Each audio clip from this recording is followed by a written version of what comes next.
জীবনে যখন কোনো ব্যক্তি নিজের লক্ষ্য প্রাপ্তির জন্য নিরন্তর পরিশ্রম করতে থাকেন, চেষ্টা করতে থাকেন, তখন তিনি কষ্ট অনুভব করেন।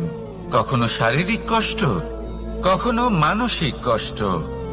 এবার উনি এটা ভাবতে থাকেন যে আমি কি উচিত করছি নাকি অনুচিত করছি। কারণ অন্যদিকে এমন একজন ব্যক্তিও আছেন যিনি একদমই পরিশ্রম চেষ্টা করছেন না। তিনি মদিরা পান করেন, বিলাসিতায় জীবন কাটান, অলস প্রকৃতির হয়ে ওঠেন, নিদ্রাতে বিলীন হয়ে থাকেন আর ভাবেন যে তিনি সুখ লাভ করছেন। কিন্তু এরকম কেন হয়? কারণ যখন আমরা সৎ পথে থাকি, উচিত পথে চলি, লক্ষ্য প্রাপ্ত করার জন্য চেষ্টা করতে থাকি, তখন আমাদের ভেতরে থাকা নেতিবাচক শক্তি এবং পাপ এই দেহকে ত্যাগ করে দেয়। আর এই অনুভূতিটাই আমাদের দুঃখের অনুভূতি দেয়, কষ্ট দেয়। এবার সেখানে যদি আমরা কুপথে চলি, অনুচিত পথে চলতে থাকি, তাহলে আমাদের ভেতরে থাকা পুণ্য এবং ধনাত্মক শক্তি আমাদের দেহ ত্যাগ করে দেয়। আর এই অনুভূতির কারণেই আমরা সুখ অনুভব করি।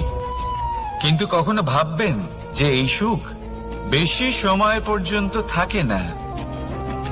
সেই জন্য সবসময় মনে রাখবেন, যদি আপনি জানেন যে এটাই আপনার লক্ষ্য, এটাই উচিত পথ, শুভ পথ, তাতে নিরন্তরভাবে এগিয়ে যেতে চেষ্টা করতে থাকুন।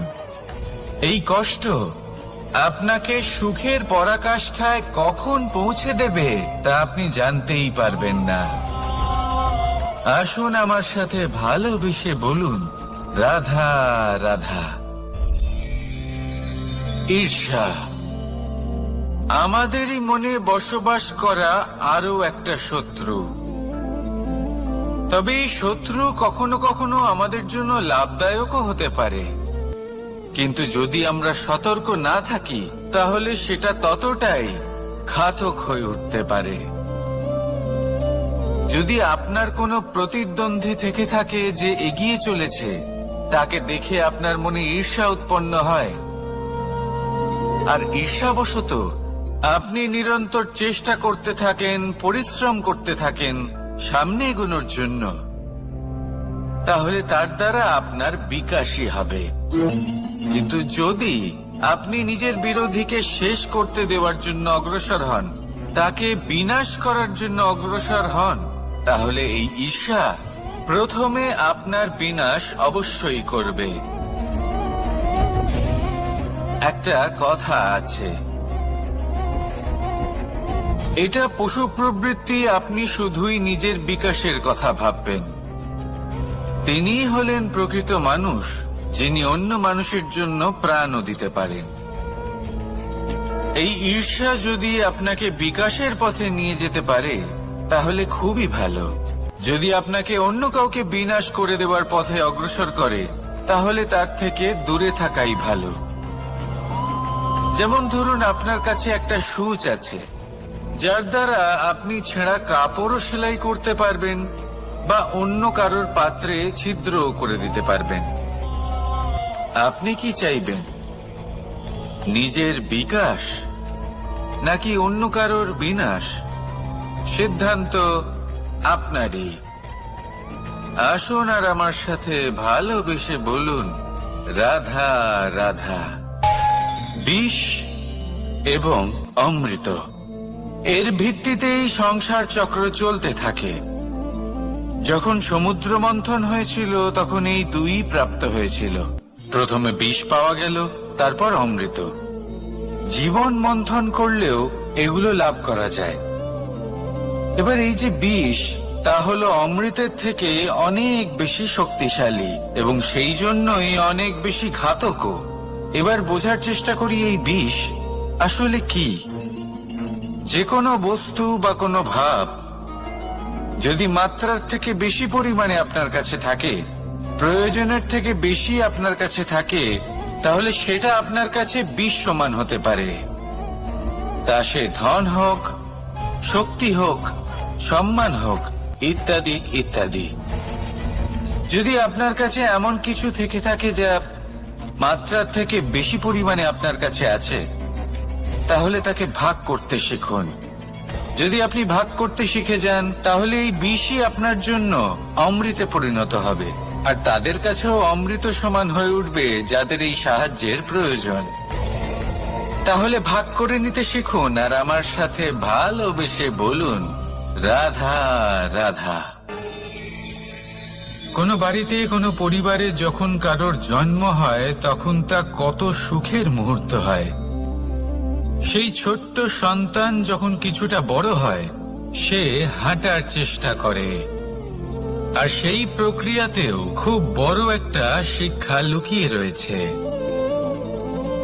ঠেলে দেওয়া। যখন আপনি হাঁটতে চান, সামনে এগোতে চান, তখন আপনি কি করেন? নিজের পায়ের তলার যে মাটি, তাকে আপনি পেছনে ঠেলে দেন। ব্যাস, এই একই জিনিস তো জীবনেও শিখতে হবে।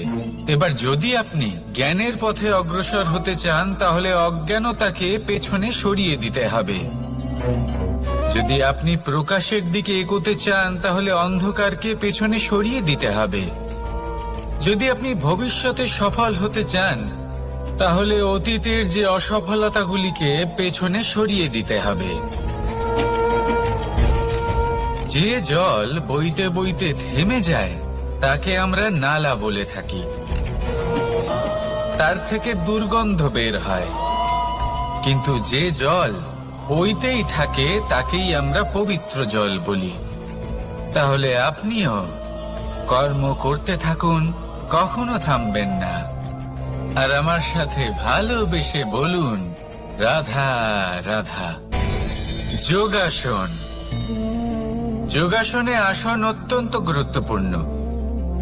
এবার আমি বলবো সবথেকে শ্রেষ্ঠ আসন কোনটি। আশ্বাস। নিজেকে আশ্বস্ত করতে থাকুন যে আমি আছি, সব ঠিক হবে, যা হচ্ছে ভালোর জন্য হচ্ছে। এই আশ্বাস আপনাকে জীবনে এমন ধনাত্মক বিশ্বাস দেবে যে আপনি বড় বড় সমস্যার সমাধান করতে পারবেন। এবার যদি কথা বলি সব থেকে কঠিন সময়ের, তাহলে সেটা হলো বিচ্ছেদের। যা মা সীতাকে সহ্য করতে হয়েছে শ্রীরামের জন্য, রাধা কৃষ্ণকেও সহ্য করতে হয়েছে। যে ব্যক্তি বিচ্ছেদের সময় সঠিক পথে চলে এসেছে, সে জীবনে অনেক শ্রেষ্ঠ স্থানে অবশ্যই পৌঁছতে পারবে। এবার যদি কথা বলি সব থেকে জরুরি এবং গুরুত্বপূর্ণ সময়ের, তাহলে সেটা হলো সংযোগ। সকলকে সাহায্য করতে থাকুন। আপনি অন্যদের সাহায্য করে তাদের যত আনন্দ দিতে পারবেন, ততটাই আনন্দ আপনারও জীবনে অবশ্যই আসবে। আসুন আর আমার সাথে ভালোবেসে বলুন, রাধা রাধা। কামবোধ, এটাই আপনার অন্তরের প্রথম শত্রু। বেশিরভাগ মানুষই কামবোধ বলতে লালসা বোঝেন, কিন্তু এটা সম্পূর্ণ সত্য নয়। কামের আসল অর্থ হলো কামনা। এটা খুবই সহজ ব্যাপার। মনুষ্য শরীর থাকলে, মানুষের মন থাকলে এই কামনা অবশ্যই থাকবে। এবার এটাই দেখতে হবে যে এই কামনা নেতিবাচক কামনা নাকি ইতিবাচক কামনা। অন্য কারোর জিনিসে নজর দেওয়া, অন্য কোনো মানুষের উপর নজর দেওয়া, কোনো অনুচিত বস্তুর দিকে নজর দেওয়া, এই নেতিবাচক কামনা। আর এই দুষ্কামনা মানুষকে দিয়ে অপকর্ম করাবেই করাবে। তাই মনে রাখবেন, যে ব্যক্তি নিজের কামনাকে নিয়ন্ত্রণে রাখতে পারেন, তিনি সঠিক পথেও থাকেন, সঠিক লক্ষ্যে পৌঁছতেও পারেন। যিনি কামনা নিয়ন্ত্রণে রাখতে পারেন না, তিনি তার পথও হারিয়ে ফেলেন এবং লক্ষ্যচ্যুতও হন। তাই মনে রাখবেন, নিজের কামনাগুলিকে নিয়ন্ত্রণে রাখুন। কাম নামক এই শত্রুর ওপর বিজয় লাভ করুন, আর আমার সাথে ভালোবেসে বলুন, রাধা রাধা। ক্রোধ আপনার অন্তরের আরো একটা শত্রু। এই ক্রোধ আসলে কি? আপনার মনের এক ভাবনা, যা আপনার মনেই উৎপন্ন হয়। এই মন আত্মার সাথে যুক্ত থাকে। এখন একটা ভাবনা যা আত্মার সাথে যুক্ত থাকে, তাকে অনুচিত কেন বলা হয় সেটা বোঝার চেষ্টা করুন। ক্রোধ কখনো কখনো জরুরি হয়, বিশেষ রূপে তখন যখন আপনি সঠিক পক্ষে দাঁড়িয়ে রয়েছেন এবং সামনের ব্যক্তি অধর্মের পক্ষে রয়েছেন আর বিনম্রভাবে মানছেন না। যেমন শ্রীরাম ক্রুদ্ধ হয়েছিলেন সাগরের ওপর। ওটা উচিত ছিল, আর তা ততক্ষণই উচিত যতক্ষণ আপনি ক্রোধকে নিয়ন্ত্রণ করছেন। যদি ক্রোধ আপনাকে নিয়ন্ত্রণ করতে শুরু করে, তাহলে পরিস্থিতি এমনও হতে পারে, ধরুন একজন ব্যক্তির প্রতি ক্রোধের কারণে আপনি তার ক্ষতি করতে চান। আপনি একটা কয়লা হাতে নিলেন, আর সেই কয়লা সামনের ব্যক্তির ক্ষতি করার পূর্বে আপনার হাত জ্বালিয়ে দেবে। ব্যাস, ক্রোধ এটাই করে। সর্বপ্রথম আপনার ক্ষতি করে, আপনার বিবেক হরণ করে নেয়। আপনি আপনার নিয়ন্ত্রণ হারিয়ে ফেলেন আর সবকিছু নষ্ট হয়ে যায়। বেশিরভাগ মানুষ ক্রোধে এমন সিদ্ধান্ত নেন যে সেটা তাদেরই বিনাশের কারণ হয়ে দাঁড়ায়। আর কিছু মানুষ বলেন যে আমাদের জীবনে এত যন্ত্রণা আছে, এত সংকট আছে যে ক্রোধ উৎপন্ন হবেই। আর এরকম সময় এটাই উচিত হবে যে আপনি নিজেকে ক্রোধের থেকে দূরে রাখুন আর তারপর সমস্যার নিবারণ করুন। আর এই নিবারণই আপনার জীবনকে একটা শ্রেষ্ঠ স্তরে পৌঁছে দেবে। তাহলে ক্রোধ থেকে দূরে থাকুন, সুপ্রসন্ন থাকুন, আর আমার সাথে ভালোবেসে বলুন রাধা রাধা। লোভ আপনার অন্তরের আরো একটা শত্রু। দেখতে গেলে এটা একটা শব্দ, একটা সংস্কৃত শব্দ। লব ধাতু থেকে উৎপন্ন হয়েছে। এর অর্থ কিছু লাভ করা। কিছু লাভ করা অনুচিত নয়, আরো কিছু লাভ করাও অনুচিত নয়, কিন্তু সব থেকে বেশি আমি লাভ করব। আমি আরো চাই, আরো বেশি চাই, আরো বেশি পেতে চাই। এটাই হলো লোভ। আর এই লোভ যখন গ্রাস করে, তখন আপনি যা পেতে চান, সে ধনই হোক বা মানই হোক, তা অর্জন করার জন্য মানুষ যে কোনো স্তরে পৌঁছে যেতে পারে। যদি মানুষ ধন অর্জন করতে চান, তাহলে তার জন্য তারা অধর্মের পথেও চলতে পারেন। যদি সম্মান অর্জন করতে চান, তাহলে অন্য মানুষকে ছোটও করতে পারেন। শেষ পর্যন্ত আপনার এটা মনে হতে পারে যে যদি একটু অল্পই প্রাপ্ত করতাম, কিন্তু ভালোবেসে প্রাপ্ত করতাম, এই জীবন আরো অনেক বেশি সুখী হতো। লোভ আপনার জীবনে, আপনার মনে কখন যে প্রবেশ করবে সেটা আপনি জানতেও পারবেন না। তাই এটা চিনতে শিখুন আর তৎক্ষণাৎ জীবন থেকে বাইরে ফেলে দিন। যা কিছু লাভ করতে চান তা ভালোবেসে লাভ করুন, আর সেই ভালোবাসার সাথেই বলুন রাধা রাধা। মোহ আপনার অন্তরের আরো একটা শত্রু। এবার মানুষ প্রেম আর মোহের মধ্যে পার্থক্য বুঝতে পারে না। কিছু মানুষ ভাবে যে মোহর মধ্যে খারাপ কি আছে।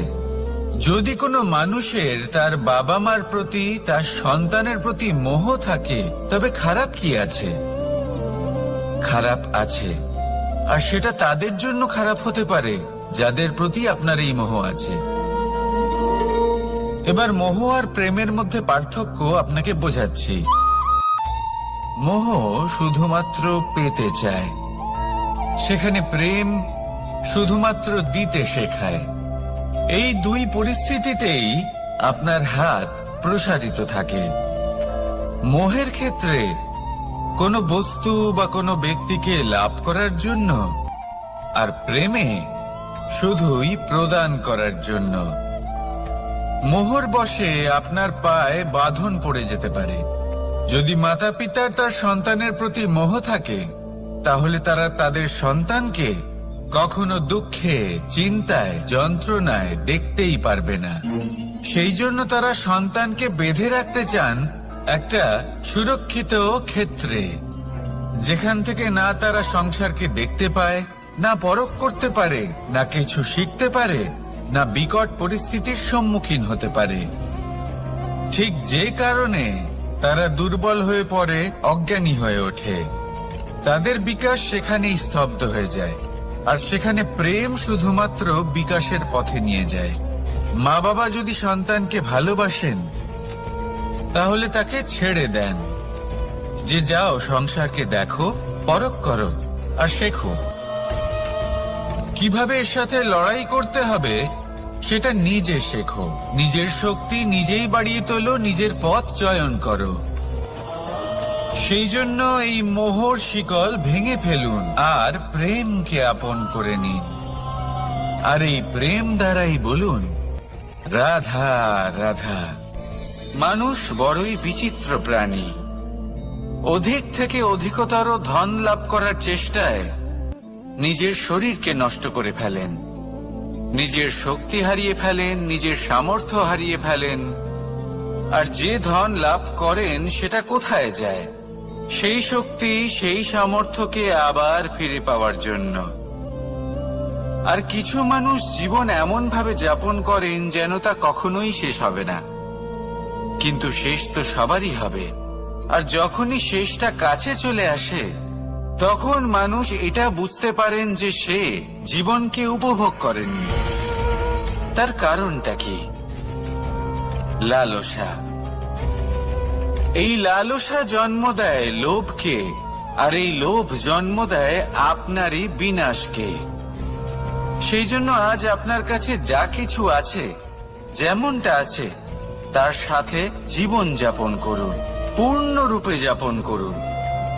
আপনার কাছে যতই ধন, শক্তি, মান থাকুক, তা সবার মধ্যে ভাগ করতে শিখুন। ভাগ করলে ভালোবাসা বাড়ে, আর এই ভালোবাসা দ্বারা জীবন আরো সুখময় হয়ে ওঠে। তাহলে আসুন আর আমার সাথে ভালোবেসে বলুন, রাধা রাধা। জ্ঞান এবং অহংকার, এই দুইয়ের মধ্যে সম্পর্ক কোথায়? সম্পর্ক ঠিক সেরকম যেরকম হাত এবং কাঁকনের, যেমন চোখ এবং দৃষ্টির সম্পর্ক। এবার আপনি বলবেন, এ আমি কি বলছি? জ্ঞান এবং অহংকারের এমন সম্পর্ক কি করে হতে পারে? দেখুন, যে ব্যক্তি শক্তি অনুভব করতে চাই, এবার যদি আপনাকে জিজ্ঞেস করা হয় যে সব থেকে বেশি শক্তির অনুভব কোথা থেকে করা সম্ভব, তখন কেউ কেউ বলবেন পুষ্টিকর আহার গ্রহণ করলে, ব্যায়াম করলে। কেউ বলবেন ধন লাভ করলে, বন্ধুদের থেকে, পরিবারের থেকে, আদি ইত্যাদি। এইভাবে আপনি শক্তির অনুভব অবশ্যই করতে পারেন, কিন্তু সব থেকে বেশি শক্তির অনুভব যদি আপনি করতে চান, তাহলে তা পাবেন শুধু একতার দ্বারা, সংগঠনের দ্বারা। যদি আপনাকে উদাহরণ দিই, নিজের এই হাতটাকে দেখুন, 5টা আঙুল রয়েছে। কোনো একটা বস্তুকে নিজের একটা আঙুল দ্বারা তুলে ধরার চেষ্টা করে দেখুন, বড়ই কষ্ট হবে। তখন আপনি বুঝতে পারবেন, যখন এই 5টি আঙুল একত্রিত হয়, তখন কোনো কাজ কতটা সহজ হতে পারে। এটাই হলো শক্তি, একতার। সব থেকে ভালো উদাহরণ যদি আপনাকে দিই, তাহলে বাঁশি। এই বাঁশি থেকে অত্যন্ত মধুর সুর নির্গত হয়, যা সবার মন প্রসন্ন করে দেয়। এই কথা সত্যি, কিন্তু এই বাঁশি আমি একটা বা দুটো আঙুল দিয়ে বাজাতে পারবো না। আমাকে প্রত্যেকটা আঙুল ব্যবহার করতেই হবে, তবেই এর থেকে মধুর সুর নির্গত হবে, যা সকলকে প্রসন্ন করবে। ঠিক কি না? ঠিক এইভাবেই যদি আপনি চান যে আপনার জীবনরূপী বাঁশি থেকেও মধুর সুর নির্গত হোক বা সবার মনকে প্রসন্ন করে তুলুক, তাহলে আপনাকেও জীবনে একতা নিয়ে আসতেই হবে। আপনি একাও কর্ম করতে পারেন, পথ চলতেও পারেন, সামনেও এগোতে পারেন, সাফল্যও লাভ করতে পারেন। কিন্তু যখন সকলে একসাথে এগোবেন, সেই পথে চলবেন, সেই কর্মই করবেন, তখন লক্ষ্যে অবশ্যই পৌঁছবেন, সাফল্য অবশ্যই লাভ করবেন, কিন্তু সেই সাফল্য এবং তার আনন্দর সংমিশ্রণটাই একটু অন্যরকম হবে। তাই জীবনে ঐক্যবদ্ধ হন, একসাথে মিলে এগোতে থাকুন, আর আমার সাথে ভালোবেসে বলুন, রাধা রাধা।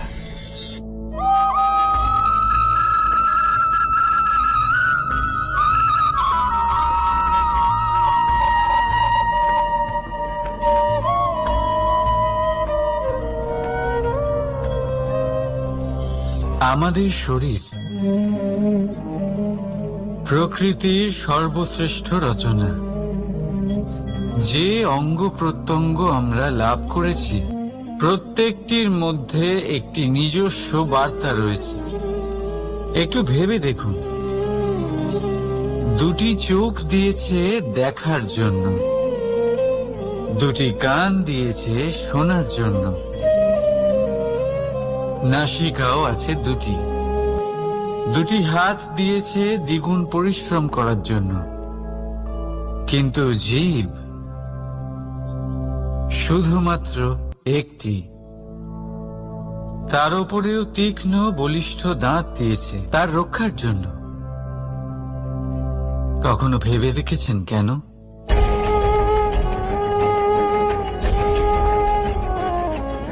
কারণ শব্দ আর শব্দের প্রয়োগ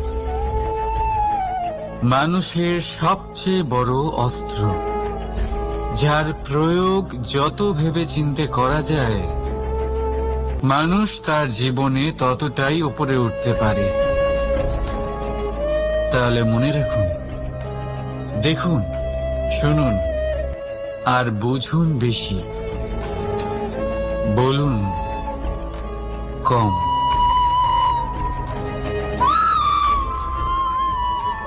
রাধা রাধা। মানুষ ভাবেন যে ধন অর্জন করা হলো অত্যন্ত গুরুত্বপূর্ণ। তিনি আজীবন ধন অর্জন করতে থাকেন, ধন অর্জন করার চেষ্টা করতে থাকেন। সে যাই হয়ে যাক না কেন, পরিশ্রম করতে থাকেন। স্বাস্থ্যের দিকে নজর দেন না, না উচিত সময় খাবার খান, না উচিত সময় ঘুমোতে যান, না পর্যাপ্ত সময় পর্যন্ত ঘুমন, কিছুই না। ধন অর্জন করতেই থাকেন, করতেই থাকেন। আর কিছু সময় পরে যখন তিনি অসংখ্য ধন লাভ করে ফেলেন, তখন তার সাথে ওনার শরীরে অনেক রোগ বাসা বাঁধে। এইসব রোগের উপচার করতে করতে সেই সমস্ত ধন যা উনি অর্জন করেছেন তা তিনি ব্যয় করে ফেলেন। শেষ পর্যন্ত কি হয়? আমরা যেভাবে এসেছি ঠিক সেইভাবেই ফিরে যাই, ধন এখানেই থেকে যায়। দেখুন, একটা অত্যন্ত গুরুত্বপূর্ণ কথা রয়েছে যে আপনার বোঝা উচিত। এই যে ধন, তার ব্যবহার করুন জীবনকে আরো ভালো করে তোলার জন্য। ধনের সদ্ব্যবহার করা উচিত, এমন যেন না হয় এই ধন আপনাকে ভোগ করে ফেলে। এই জীবনকে নিশ্চিত রূপে আরো শ্রেষ্ঠ করে তুলুন, কিন্তু এই ধন অর্জন করার এই প্রক্রিয়াতে নিজের সারা জীবনকে নষ্ট করে ফেলবেন না। এই জীবন উপভোগ করতে শিখুন, আর আমার সাথে ভালোবেসে বলুন, রাধা রাধা। কথায় আছে, অন্ধকারে প্রদীপ প্রজ্বলিত করলে চতুর্দিক আলোকিত হয়। কিন্তু যদি এই প্রদীপ আমি সূর্যের আলোর সম্মুখে সকালবেলায় প্রজ্বলিত করে রেখে দিই, তাহলে কি হবে? আপনি বলবেন যে এটা করে তো কোনো লাভই হলো না। সূর্যের প্রকাশের সামনে এই প্রদীপ আসলে কিছুই নয়। এবার এই চিন্তা ভাবনা প্রত্যেক দিন করতে হবে, আর একটা অমূল্য শিক্ষা পেতে হবে। মনে করুন যে আপনি মহাপুরুষের সামনে বসে আছেন, কোনো মহাজ্ঞানীর সামনে। তাহলে সেই ব্যক্তির সামনে নিজের জ্ঞানের প্রদীপ প্রজ্বলিত করবেন না, নীরব থাকুন, আর সেই ব্যক্তির সূর্যের প্রকাশের মতো জ্ঞান প্রাপ্ত করুন। যতটা পারবেন জ্ঞান লাভ করুন। যদি এমন কোনো সময় এমন কোনো স্থানে আপনি আছেন যেখানে চতুর্দিক অন্ধকার, কারোর কাছেই জ্ঞান নেই, সেখানে নিজের জ্ঞানের প্রদীপ প্রজ্বলিত করুন। এমন করলে দুদিক থেকেই আপনার লাভ হবে। আপনার জ্ঞান প্রাপ্তিও হবে আর জ্ঞানের সঠিক প্রয়োগও করতে পারবেন।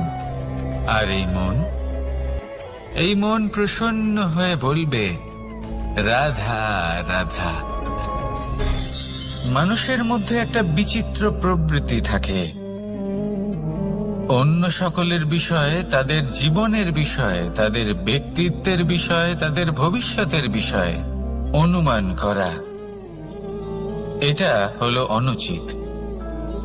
কারোর অতীতকালকে দেখে লোকে ভবিষ্যৎ বলে দিতে পারেন, বর্তমানকে দেখে ভবিষ্যতের বিষয়ে অনুমান করে ফেলেন। উদাহরণ দিতে হলে বলবো, কোনো দাসকে দেখুন, ওকে দেখে লোকে বলে যে ওর ভবিষ্যৎ সেটাই হতে পারে, অনুমান করে ফেলেন। আর এই রাজাকে দেখুন, উনি তো কত সুখী হবেন, উনি তো জগতের সব থেকে অধিক সুখী মানুষ, কত সুখ সুবিধা আছে ওনার কাছে, ধারণা করে ফেলেন। তবে সত্য তো এটাই যে কারোর ব্যক্তিত্বের বিষয়ে, তাদের ভবিষ্যতের বিষয়ে আপনি পূর্ণ সত্য কখনোই বলতে পারবেন না, শুধু অনুমান করতে পারবেন। আর এই অনুমান করে সত্যি কোনো লাভ হয় না, কারণ এই কাল সেটা হলো অত্যন্ত শক্তিশালী।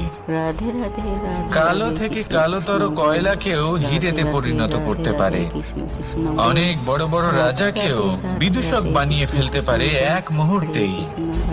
তাহলে আপনি অনুমান করে কি লাভ? কি পেলেন অনুমান করে?